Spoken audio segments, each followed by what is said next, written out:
여자가 막 샤워하려는 순간 갑자기 시동생이 문을 열고 들어왔다. 그 소리를 들은 시동생 여자친구는 곧바로 달려와 여자의 뺨을 한 대 때렸고 시어머니와 함께 여자를 집 밖으로 내쫓았다. 그들이 이렇게 한 이유는 오직 여자의 집을 차지해 결혼식장으로 쓰려는 것이었다. 여자는 말없이 이사업체에 전화를 돌렸다.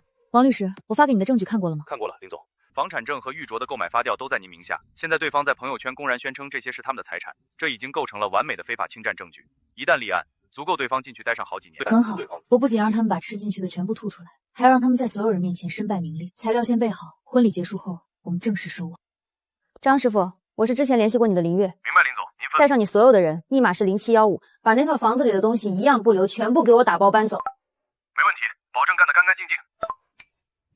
没有了这张卡，我倒是要婚宴结束后，你们拿什么付钱？你们在我的房子里待了3年，吃我的穿我的，房子里什么不是我买的？是时候让你们滚回属于你们的地方了。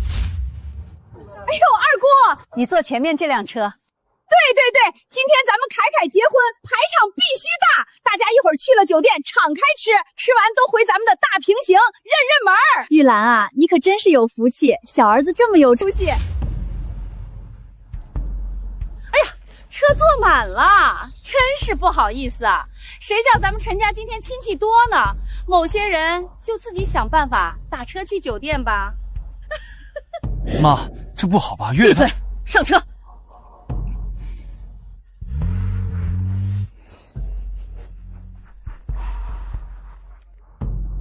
他们已经出发去酒店了，可以安排人。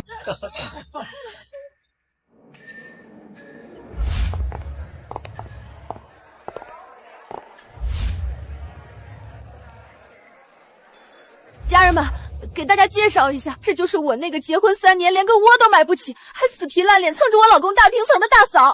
新秀给大嫂滚出去！狗展缺张不要脸，看着穿的人模狗样，原来是个老赖。心疼主播，这种亲戚赶紧报食安队抓他。嫂子，今天是我和凯凯的大日子，你看到网友的眼睛都是雪亮的了吧？你心里就不觉得羞愧吗？你想多了，我只是在欣赏人在最高处沾沾自喜时的滑稽模样。死鸭子嘴硬。这是婆婆送的传家宝玉镯，7位数呢，羡慕吧？闹吧，继续闹吧，闹得越大，一会儿脸疼得越狠。大家看看我家凯哥，年纪轻轻就全款拿下了市中心大平层。今天这5星级酒店的酒席也是说定就定。再看看大哥和嫂子，结婚3年了，不仅一事无成，连个属于自己的窝都买不起。要不是我家凯哥心善，让他们在大平层里蹭住了3年，他们怕是早就流落街头了吧？曼曼说的对，老大，你看看你弟弟多有出息，以后你们2口子还得仰仗凯凯的提携呢。妈，今天是凯凯大喜的日子，您少说2句吧。大哥，这怎么能少说2句呢？嫂子如果还要死皮赖脸的回去住，那可就太不知趣了。赵玉兰、孙曼曼，你们就尽情的跳吧，带着直播间的网友，把你们的谎言吹得再大一点，一会儿摔下来的时候，才能体会到什么叫粉身碎骨。张哥，这墙上还贴着喜字呢，看着像今天刚结婚的婚房啊，咱这就给人家清场，是不是不太好啊？少废话，业主给的加急费足够买你3个月工资了，业主交代全部打包丢了，动作都给我麻利点，主卧、次卧、卫生间挨个清空。月月，曼曼就是那张嘴不饶人，你别往心里陷。等会儿敬完酒，我们就悄悄走吧。走？为什么要走？好戏才刚刚开始。诸位亲朋好友，今天大家能来捧场，我陈凯感激不尽。一会儿酒席散了，大家谁都别走。对，我和凯凯做东，大家一起去我们家认门，喝喝茶，咱们接着热闹。哎呦，那感情好！早就听说小凯买的是1线江景房，今天咱们算是能开开眼界了。那是自然，咱们凯凯这套房子，光是那个什么全屋智能的装修，就砸进去好几百万呢。里面的家具都是进口的，那大沙发坐上去跟陷进云朵里一样。哎呀，曼曼，你这是嫁给了一条金龙啊！以后好日子别忘了我们啊！就是，以后我们可都得仰仗曼曼和凯哥多提携了。好说好说，不会忘记你们的。这人呐，就是得凭本事吃饭，自己没本事买房，结了婚还得赖在弟弟的婚房里蹭吃蹭住，那可是会被人戳脊梁骨的。大家说对吧？妈，时间差不多了，大家也吃好了，要不……闭嘴！你弟弟的场子轮得到你来插嘴？你赶紧结账。好。你们把梦做得有多辉煌，一会儿摔在地上的时候就会有多惨烈。